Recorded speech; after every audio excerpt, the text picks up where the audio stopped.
Oui, le conseil des grandes gueules, Roby. On part à la CRIEF ce matin, mon cher ami. Beaucoup de choses se passent de ce côté. Évidemment, on parle de Paul Moussa Diawara, qui était censé d'ailleurs hier de comparaître, mon cher ami. De ce côté, on nous apprend, pour l'instant, les magistrats, il y a une défaillance. Oui, il y a une défaillance de magistrats. On apprend que Paul Moussa Diawara était hier normalement devant la CRIEF et que son procès devait débuter, sauf que patatras, manque de magistrats, et on nous apprend que les magistrats étaient en formation. Donc finalement, gros point d'interrogation. Ouais. Comment un procès contre des individus contre lesquels on demande des comptes peut être programmé au même moment? Les magistrats qui doivent être siégés sur ces dossiers sont en formation. Grosse question. Alors là, cela en dit long sur les méthodes de la CRIEF. Je pense que c'est de ça qu'on a parlé il y a quelques semaines. Il faut que les procès se tiennent. Il faut que les procès se tiennent dans les règles de l'art. Et là, il faut que la CRIEF communique sur sa méthodologie. Justement. Gros point d'interrogation, ce qui nourrit d'ailleurs beaucoup de spéculations dans les quartiers. Justement, pour les cas Kassouri et compagnie, entre autres, Damaro, beaucoup de choses à dire, mon cher. Est-ce que cette CRIEF a encore des griefs, encore les griffes. Voilà, les griffes, c'est bien cela. Les griffes, oui, c'est bien cela. Voilà. Gros point d'interrogation, mon cher Paul, Jacques Léoua. On s'intéresse là-dessus, évidemment, avec, je disais tantôt, Paul Moussa qui devait comparaître hier du côté de Mafanko, sauf que Roby nous apprend ce matin, les magistrats, à Dixine, le procès a été renvoyé à une autre date, sous prétexte que les magistrats étaient en formation. Pénurie de magistrats hier à la CRIEF pour ouvrir le dossier de Paul Moussa Diawara, qui a pourtant été programmé. La question qu'on se pose. Quand il y a une formation, ça concerne les magistrats. Il y avait bien une formation, c'est à Koya. Même le président de la CRIEF. Mais ça concernait les magistrats de la Cour suprême. Je vous dis que même le président de la CRIEF était à Koya. Oui, d'accord. La question qu'on se pose, c'est comment normal. Il y a des formations. Mais ça, c'est normal, c'est des choses qui arrivent. Non, ça arrive régulièrement. La semaine dernière, c'était les avocats qui étaient à Koya. Ça, c'est des choses qui se passent. Mais il y a eu des travaux hier à la CRIEF. Il y a eu des travaux, ça dépend des chambres. Il y a eu des comparutions. Maintenant, si les magistrats concernés, un magistrat est concerné, c'est naturel que les dossiers qu'il traite ne puissent pas être programmés. Donc, il ne montre pas, il a sa formation. Maintenant qu'on nous pose la question, pendant ce temps, on programme. Oui, mais il reprogramme. Un programme. Il reprogramme, c'est comme ça. Il reprogramme. Et le cas Kassouri, le fonctionnement de la justice, c'est pas comme le cas Kassouri, Damaro et Oye, tout ça. Mais eux, ils attendent, il faut un mois, non? Un mois pour la Cour suprême qui doit se prononcer sur la liberté conditionnelle de Kassouri, en tout cas pour ceux qui le concernent directement.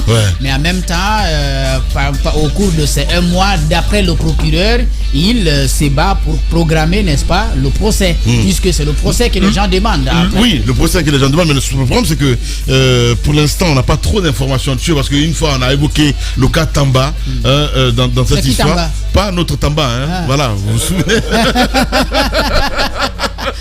Pas notre Tamba, non, pas du tout, pas notre Tamba.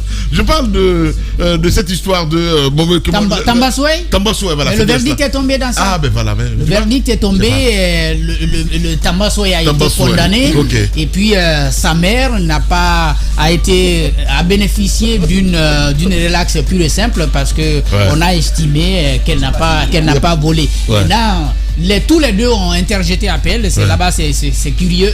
La personne qui poursuit, donc Edouard, et les accusés ont interjeté. En tout cas, ils ont estimé que la sanction la décision telle qu'elle a été rendue ne les satisfaisait pas. Donc, je crois le dossier va aller en appel et on verra ce qui va être donné. Mais pour ça, la décision a été rendue. Il y a également le dossier de la pharmacie, la pharmacie illégale là, qui continue. Hier aussi, il y a d'autres comparutions et il y a le délibéré qui a été envoyé pour mars.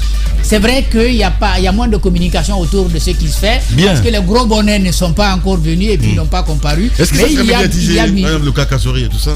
Non, c'est le cas Kassori qui est le plus médiatisé. Ouais, mais il y a... Comme ce qui se fait là en ce moment avec le procès du 28 septembre. Le procès du 28 septembre. Ouais. En tout cas, partout il y a des gros bonnets, il y a les médias. Mais maintenant, les petits dossiers là, même si ça concerne 1 milliard et quelques, puisque ce ne sont pas des anciens ministres, il y a moins de communication. Sinon, il y a quand même du travail qui s'est fait là-bas. Je ne dis pas la satisfaction de tout le monde, mais ça s'est fait quand même. Bien. Les grandes gueules 100% citoyennes, mesdames et messieurs. Dans un instant, notre deuxième sujet de votre fidélité.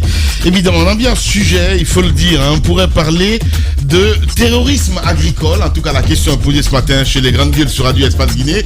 La pratique devenue récurrente consiste pour des raisons, pour des groupes, il faut le rappeler, à s'attaquer donc aux cultures de rente. Tantôt, on y met évidemment le feu, tantôt, on passe par le sécateur. L'intention, c'est de faire mal. Et ça marche. Ou régler donc, en tout cas, des comptes à un supposé adversaire politique. La pratique a pris des proportions inquiétantes sous Alpha Condé. Et elle a toujours, en tout cas, en cours, en tout cas, sur cette transition. Dans la foulée, une commission mixte des départements de la sécurité et de l'agriculture se mobilise pour faire face donc à ce phénomène. Quelle est l'ampleur du phénomène et quelles sont les solutions envisagées? En tout cas, nous essayons de comprendre ce matin, mesdames et messieurs, avec Diallo Alpha Ousmane Foli, inspecteur général au ministère de l'Agriculture, président donc de cette commission mixte. Nous allons l'avoir en direct. Il est d'ailleurs là, évidemment. Monsieur Diallo, bonjour. Bonjour. Bienvenue sur Espace et dans les GG. Allez-y, mon cher Tamba. Monsieur Diallo, du feu que l'on met aux plantations, parfois ce sont des coupes, des plantations par exemple d'ananas totalement découpées. On pense à notre ami Malado, on pense à Singleton, on pense à beaucoup d'autres personnes qui en ont subi. Au-delà de l'agriculture, l'enjeu, c'est la terre, c'est le foncier.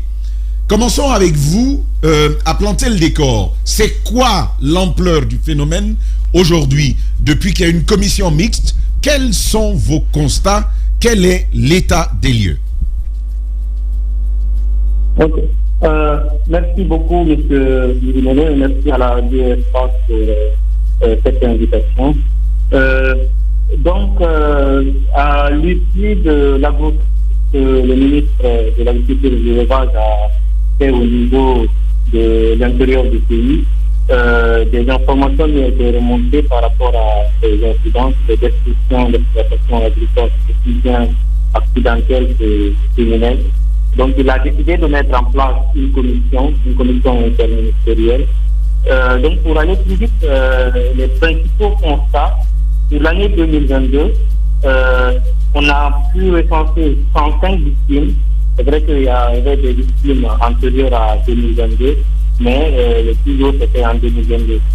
Donc, depuis 2023, on a mis en place une plateforme pour les déclarations de ces incidents. Et on en est, depuis janvier, on en est à 30 déclarations. Mais ce qu'il faut noter, c'est que... 30 déclarations depuis janvier, vous dites? Oui, depuis janvier. Quel janvier? Donc, janvier 2023. 30 déclarations en un mois, disons. Oui, en un mois. Donc, il s'agit des cas récents. Oui, ce qu'il faut noter, c'est que 90% de ces déclarations, c'est des incendies. Depuis le début, peut-être qu'on a juste 5% où on nous a signalé des cas de destruction volontaire, ou bien des réserves d'ananas, où il existe des actions, de plus grosses déclarations, c'est des incendies. Oui, mais lorsque vous parlez d'incendie, ça veut dire que vous situez ce cas spécifique dans le cas de non volontaire, ce qui pose quand même la question de savoir, est-ce que dans le travail que vous avez effectué, vous avez pu identifier ce qu'on va appeler ces agro-terroristes? Est-ce qu'il y a des indices d'incendie criminel, par exemple, sur la question de Roby? Oui, quand on dit incendie, ça ne veut pas dire forcément que c'est involontaire. Ce n'est pas volontaire. Ce n'est pas volontaire. Donc, on a réussi, par exemple, sur un cas à Sindia, à Colentin, il y a un citoyen qui a porté à notre connaissance qu'il a été victime d'incendie dans son exploitation agricole. On a détecté une mission sur le terrain qui était personnellement. Donc, l'auteur a pu être identifié. En fait, c'était, disons, un incendie sous fond de conflit domanial, parce que l'auteur estimait qu'elle a mis le feu dans une portion qui l'appartenait, c'est eux qui ont vendu le domaine au monsieur. Le monsieur dit que non, cette portion appartient. De toute façon, il y a eu un départ de feu et il y a eu un incendie qui s'est propagé sur son exploitation agricole. Donc on a saisi le procureur de Kindia. Je pense que l'affaire a été portée devant les tribunaux. Alors, il s'agit bien d'une commission mixte. On va certainement pousser un peu plus loin sur l'ampleur de ce phénomène-là, sur le profil des auteurs, pour savoir qui ils sont et pourquoi est-ce qu'ils agissent de cette façon. Quels sont les enseignements que vous avez déjà tirés sur ces aspects-là? Qui sont ces criminels du foncier et quel est leur profil? Quels sont les intérêts qu'ils servent? D'accord. Donc, sur ce point, disons, j'emploierais le mot criminel entre guillemets. Non, il faut appeler le chat. Quand on s'en prend à la nourriture des gens, on s'en prend à leur vie. C'est criminel. Je suis d'accord avec vous. On a des structures humaines établies qui sont chargées de qualifier l'aspect criminel ou pas d'une situation. Nous, dans notre démarche, ce qu'on conseille au début aux victimes, c'est déjà de porter plainte. Quand il y a un incident, c'est de porter plainte au niveau des services compétents. Ensuite, de faire un constat d'huissier.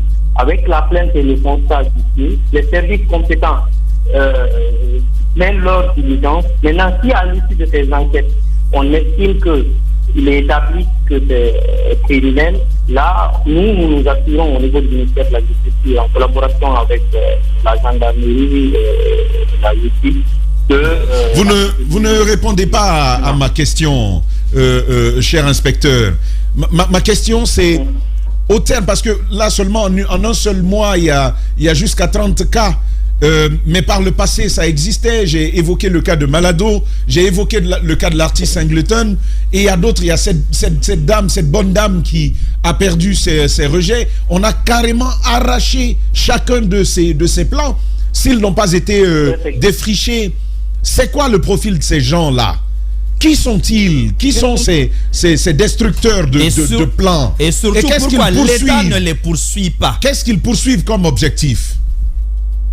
Ok, donc pour rebondir sur ce que vous disiez, en fait, le phénomène, c'est un phénomène multidimensionnel. C'est un phénomène sous forme de conflit domanial. Ça, c'est de un. De deux, c'est un phénomène qui est dû aussi, disons, à un manque de formation des acteurs. Bien. Alors, monsieur Diallo, ce qu'on va faire, on va vous retenir avec nous dans ce studio. Si vous nous regardez à la télévision, on va essayer de partir avec ce grand format pour illustrer évidemment le sujet.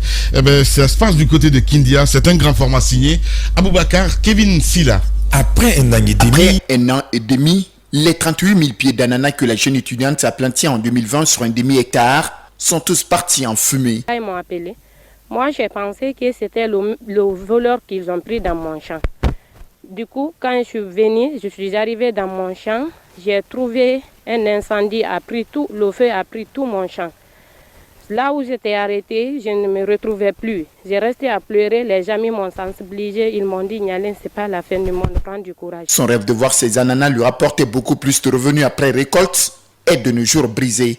Nialène Diallo, la victime, parle d'un acte criminel. Ce sont des jeunes connus, c'est quand même un incendie criminel. Ça a été fait par quelqu'un, mais on n'a pas pu retrouver d'abord la personne qui a fait. Sur le site, difficile d'évaluer les pertes enregistrées, mais la victime estime avoir investi plus de 70 millions de francs guinéens. Et dans ce montant, 50 millions doivent être remboursés à l'institution où elle a contracté un prêt. À hauteur de 50 millions francs guinéens, parce que j'en avais un petit fonds. On ne fait pas une subvention sans qu'on ne te demande un apport personnel. Et mon apport personnel, c'était 20 millions. Je me suis présentée avec ces 20 millions. Ils ont dit donc que c'est une bonne initiative. Je suis censée être aidée. C'est en 2020 que la jeune étudiante s'est lancée dans cette activité.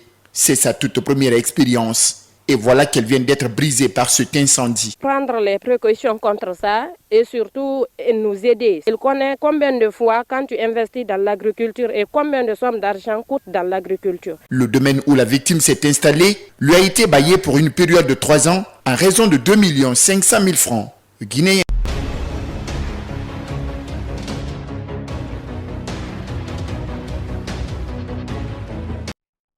Il faut tout de même signaler qu'à Kindia, les incendies d'origine criminelle deviennent de trop dans la préfecture. Et le plus souvent, ce sont des jeunes entrepreneurs agricoles qui payent les frais. Donnez la parole à ceux qu'on n'entend pas. Nous voulions une émission qui ne ressemble pas aux autres. Je ne veux pas de consultants comme sur les autres radios. L'actualité vue par de vrais gens. Une discussion qui ressemblerait à un dîner de famille. Vous êtes plus de 3 millions d'auditeurs et des millions à travers le monde à nous écouter et nous faire confiance tous les jours. Radio Espace vous dit merci. Merci. Tout sur les dessous de l'actu. Ici, l'actu rime avec liberté de ton sur Radio Espace. Oui, mon cher Taban, on vient de regarder cet élément de reportage du côté de Espace Kania. Diallo Alpha Oumar Foli, inspecteur général donc au ministère de l'Agriculture. Il est avec nous en direct. Monsieur Diallo, on vient de regarder cet élément de reportage. On voit un petit peu l'ampleur, en tout cas, des dégâts du côté de Kindia, pardon. Oui. Pas que, hein, voilà, parce que dans d'autres villes aussi, on constate la même chose. Réaction peut-être. Réaction, Lamine, je voudrais repréciser cette question-là. Réaction peut-être, j'ai envie de dire, jusqu'où vont vos prérogatives finalement? Est-ce que c'est que les poursuites? Mais quelles mesures vont être prises? Parce que le reportage le dit clairement.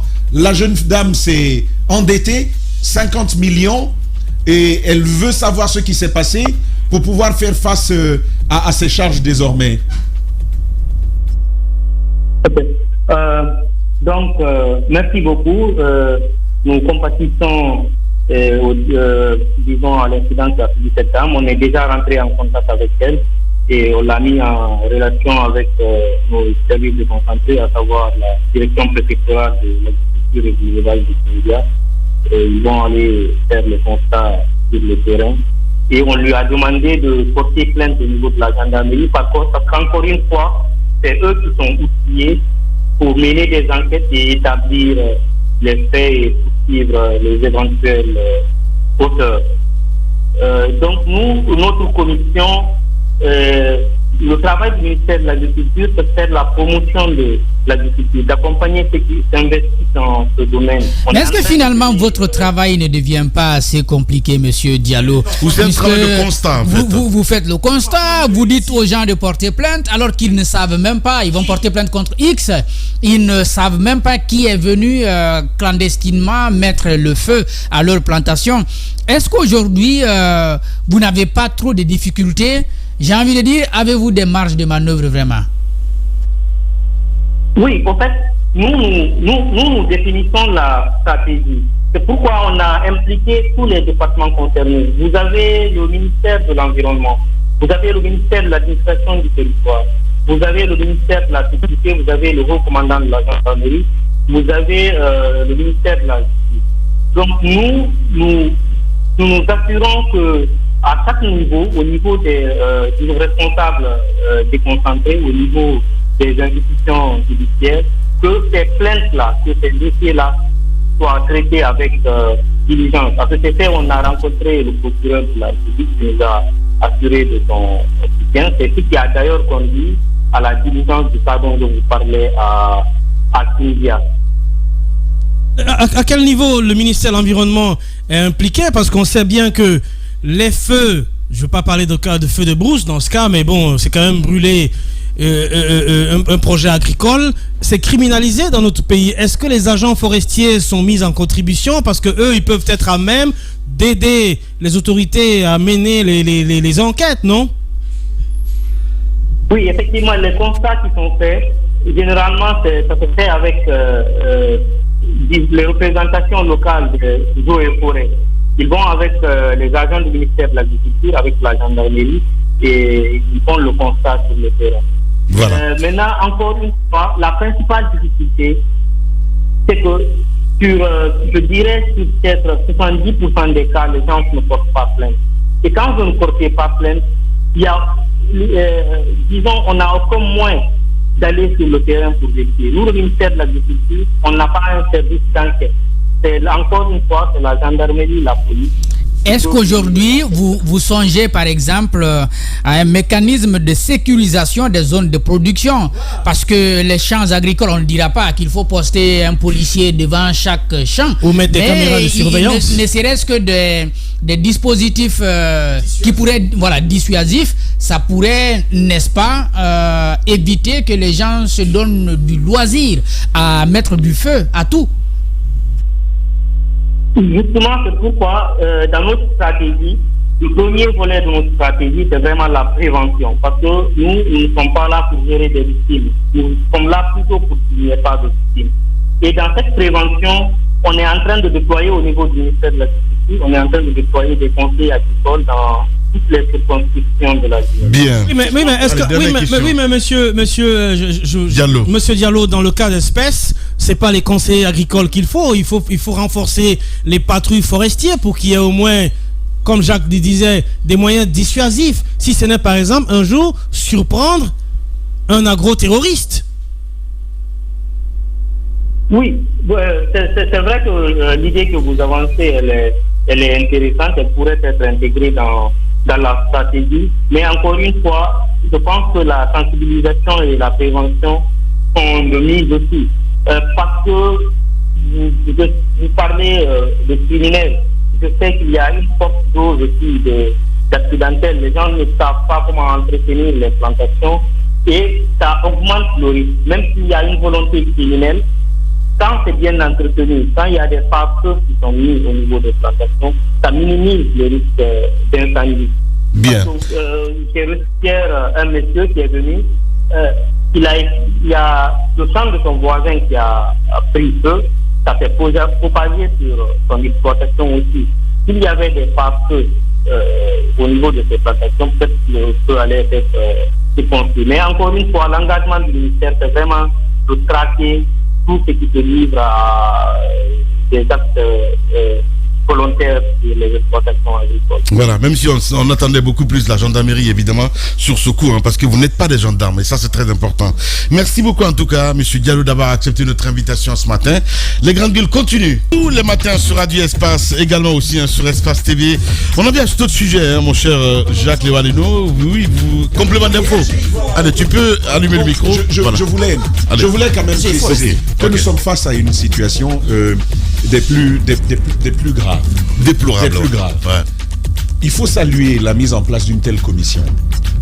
Son travail, au moins, devrait... Ce qui me gêne un petit peu là-dedans, ce ne sont pas des gendarmes quand même. Lamine. Bah oui. Lamine, je pense que c'est une démarche. C'est bien déjà. Ouais. Parce que le ministre, il sera avec vous vendredi. Ouais, peut-être que vous allez évoquer le cas, mais moi ça me gêne un petit peu, sincèrement. Là-dessus. Ouais. Des gendarmes peuvent être bien à l'intérieur de la commission parce que on parle de sécurité. Ça, c'est le rôle de la gendarmerie. On parle de sécurité. Et c'est une rase campagne. Lamine. Bah oui. On parle de sécurité. C'est la vérité. On parle de sécurité et d'agriculture. Oui, j'ai bien compris. Donc ça n'exclut pas qu'il y ait des gendarmes à l'intérieur. Ils peuvent pas. Et par-dessus tout de foncier. Donc, effectivement. Et d'activités criminelles, je dirais communautaro-politique. C'est ça la trame. Communautaro-politique. Je veux terminer. C'est ça la trame. Je veux terminer. Allez-y. Et donc, vous avez une telle commission. Ouais. Un premier travail, il a dit prévenir. Ouais. Ensuite, traiter. Ouais. Lorsque le mal, il faut s'en occuper. Ouais. Puis, il faut quand même aller plus loin. Essayer de réparer. Il y a l'exemple de cette fille-là qui prend 50 millions, une étudiante de dette qui l'engage avec plus de 3000 pieds d'ananas. Regardez là où elle se retrouve aujourd'hui. C'est à peine si elle ne nous fait pas couler de larmes sur cette situation. Mais commençons par ce constat. Moi, je n'ai jamais vu un seul fauteur de ce type de merde, pardon de l'expression, qui a été arrêté. Je n'ai pas vu. Malheureusement. S'il y en a eu, j'ai pas vu de communication. Je suis d'accord. Cheikh Afan dont tu parles, c'est une démarche que toi tu as ourdie. Tout simplement. Mais à part cela, moi j'ai pas vu de communication qui permette de dire aux Guinéens, désormais, l'État veille, lorsque un de vous commet un tel forfait, on l'attrapera, on le jugera, on le condamnera et il subira la rigueur de la loi. J'ai pas vu. Mais la vocation de ce type de commission, la vocation de l'État, c'est de nous rassurer. Vous pouvez aller travailler et vous serez protégés. Et même quand il y aurait un incident, un tel dommage, l'État serait là, à votre côté, pour vous appuyer et vous réconforter. Il n'y en a pas. Deuxième cas, Mara nous en dira un peu plus certainement. Il faut quand même pas oublier d'où ça c'est parti. C'est un héritage d'Alpha Condé. C'est un héritage d'Alpha Condé. Ces histoires de politisation à outrance, avec une belle manipulation de la trame communautaire et ethnique. On dit, bon, il y a telle communauté qui prend trop de place. Il faut donc les briser, les fragiliser, partout où ils interviennent. S'ils ont du domaine, il faut aller retirer. S'il faut une production agricole, qui va profiter à tous les Guinéens, aller raser. Mara me raconte une histoire à dormir debout. La mine, comment on appelle ça, c'est des caterpillars qui ouvrent les voies là. On va urbaniser un domaine agricole. Il y a des plantations dessus. Avec la bénédiction du ministère de l'Aménagement. Ce n'est pas caché. Moi, j'ai reçu le monsieur, c'est monsieur Taslima Diallo. Et je crois même qu'il est en France en ce moment. C'est à l'occasion, je l'ai rencontré il y a 1 an et quelques. Mais le monsieur est resté dans mon bureau, il m'expliquait, il avait des larmes dans les yeux. Il pleurer. Il m'a envoyé des images, une vieille maman qui était là-bas, comment ça s'appelle, après Frigagbe là, Koliagbe. Ils ont arraché plus de 3000 arbres fruitiers. Et ce domaine, pourtant, appartient à cette famille depuis les années 62-63. Parce que c'est le père de M. Boubagay qui avait, Baïdigay, il s'appelle Baïdigay, qui a cédé ce terrain à son ami, au papa donc de M. Taslima Diallo. Imaginez, c'est-à-dire que ceux qui ont fait ça n'étaient même pas nés. C'est leur père qui était là-bas. Et aujourd'hui, ils s'en vont. C'est quoi la stratégie? Je vais t'expliquer. C'est quoi la stratégie? Les gens se sont mis ensemble dans des histoires d'ONG. Ils disent que c'est pour récupérer les terres de leurs parents. Alors, qu'est-ce qu'ils font? Ils ont des antennes dans les villages. Des ONG. Et l'État sait. Des ONG. Des enregistrés au MATD. Pour retirer les domaines de l'air. Enregistrés au MATD et qui couvrent une activité criminelle. Le colonel Mamadi a commis l'erreur de laisser partir du pays après la prise de pouvoir de l'un des parrains qui était un haut cadre de l'État, connu de tous ici, qui est du côté de la France, qui était l'un des parrains de ce truc-là. Il y a 1 ou 2 anciens ministres qui sont encore dans nos murs, qui sont de vrais parrains de ces choses-là. Qu'est-ce qu'ils font? C'est le nom de Baïdi Haribo qui est associé à ça. Non, lui c'est pas Baïdi Haribo. Lui c'est pas Baïdi Haribo. Alors qu'est-ce qu'ils font? Ils ont des antennes. Dès que vous achetez un domaine dans un village, ils sont alertés. Dans un premier temps, on vient vers vous. On vous dit non, ce terrain-là a été, nous on conteste, c'est une partie de la famille qui a vendu. Souvent c'est organisé. Vous ne le savez pas. Ils commencent à contester. Ensuite, on passe à une autre phase. On vous dit négocions. Si vous ne voulez pas écouter, qu'est-ce qu'ils font? Ils viennent, ils attaquent. Si ce sont des plans, les grandes gueules, ils détruisent tout en une nuit pour vous obliger à négocier. Mais maintenant, si vous ne comprenez pas, et après ça, généralement, vous cédez. C'est ce qui est arrivé à Taslima. La famille a cédé. On dit, bon, on vous donne des terres. Il leur en donne, je crois, une vingtaine, une trentaine de parcelles. Et imaginez ce qui fait mal. À l'habitat de Kindia, il s'est trouvé des agents qui sont venus pour, soi-disant, répartir ce terrain. Un terrain agricole. Les grandes gueules. Au milieu, ils ont tracé une route. Les images m'ont été envoyées, les vidéos et tout. C'est de cela que tu parles dans la propriété agricole. Ils le font. Donc avec la bénédiction de l'État. Mais le pire c'est quoi? C'est qu'il y a eu poursuite et condamnation à 585 millions. Le dossier est enterré. Ce n'est toujours pas, les gens ne sont toujours pas indemnisés. Et la vieille qui était là-bas avait 85 ou 87 ans. Quand on m'a envoyé sa vidéo où elle parlait, elle expliquait, j'en ai coulé des larmes. Et là vous avez, c'est la technique partout. Aujourd'hui quand vous avez un terrain dans cette zone, à partir d'un certain niveau de Dubrika jusqu'à Kindia, faites en sorte qu'on ne sache pas que c'est pour vous. Ce que c'est pour vous, c'était ça hier la trame de mon discours ici en off quand j'ai dit, il ne faut pas révéler là où tel à son terrain, sinon ils iront attaquer. Pour terminer, le dernier exemple, c'est cet ancien candidat à la dernière présidentielle. Pendant qu'on était là, quand tu dis qu'on n'arrête pas, on arrête. Mais il y a des gens néanmoins, parfois au perché, qui viennent intervenir. Ils ont arrêté ces gens. Le gars devait aller en prison. Ce candidat, un monsieur du sud de la Guinée, toutes des délégations sont déplacées pour venir lui dire, pour l'amour de Dieu, abandonne. Il était candidat, il était obligé d'abandonner le terrain. Et j'ai dit, bon voilà, puisqu'on abandonne, les gens continuent aujourd'hui cette activité criminelle. Voilà. Mais surtout quand vous venez d'une certaine région de la Guinée, on vous attaque. On vous attaque et là, l'État et la justice, on n'entend rien. Mais c'est vraiment dommage, sincèrement. Sans vouloir y verser... Alors, quelle solution aujourd'hui? Parce que moi, je parlais de la gendarmerie, mon cher ami. Je veux quand même terminer. Sans parler de cela, ça s'est fait avec des barons de la Basse-Côte. C'est connu, on a vu pas mal de négociations. À ce moment-là, sous Alpha Condé, vous veniez du Fouta, il fallait bien cacher ce que tu avais. C'est comme ça que ça se passait. Et il ne faut pas que ça persiste. Sous la transition, c'est important de dépasser cela. Aujourd'hui, ce qu'il faut dire, Lamine, moi je pose quand même des questions. À quoi nous servent d'être des chrétiens ou des musulmans dans ce pays? À quoi nous sert la religion? Si on est capable d'aller prier dimanche, d'aller prier vendredi et se lever un jour, un beau jour, aller mettre du feu à la plantation de quelqu'un, sortons des églises, sortons des mosquées. Je suis d'accord. Sortons des églises et on sort des mosquées. À quoi nous sert les grandes gueules? Lamine, je veux terminer, pardon. Je veux poser cette question. À quoi nous sert l'éducation des familles? Parce que quand une famille démissionne, tu vas prier comme tu veux, ça n'entrera pas. Il y a une base pour ça et c'est la famille qui donne ça. Bien. À quoi ça nous sert d'être des humains? Il faut poser cette question. Si on ne peut pas souffrir de ça, on a un problème. Tu posais la question, comment on revient? Il faut poursuivre. Et quand on a traqué un et que la justice l'a condamné, il faut communiquer dessus. Mais ceux qui sont victimes, il faut que l'État se constitue rapidement pour les accompagner. Autrement, Roby, tu n'iras pas, toi, aller mettre ton argent dans une plantation. Tu préféreras regarder de cette façon, même si tu veux y aller. Je pense que s'il y a la volonté de mener des enquêtes sérieuses, juste un petit bout, Lamine, pour terminer, je pense que s'il y a la volonté de mener des enquêtes sérieuses, ce genre de situation, on connaît ses origines, c'est pas la peine de revenir, Tamba a bien expliqué, il y a des souches de personnes regroupées qui ont la volonté de mener des activités criminelles. Les grandes gueules. Qui sont dans les villages alentours de ces plantations et connus.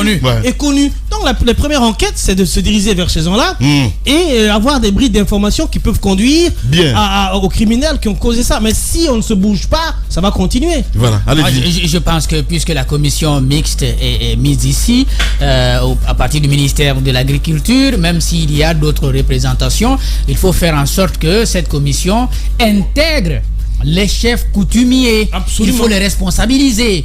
Parce que si on veut s'appuyer sur eux pour faire du mal, il faut leur dire désormais que les plantations qui sont faites dans les villages dont ils ont la charge de diriger sont dans leurs mains.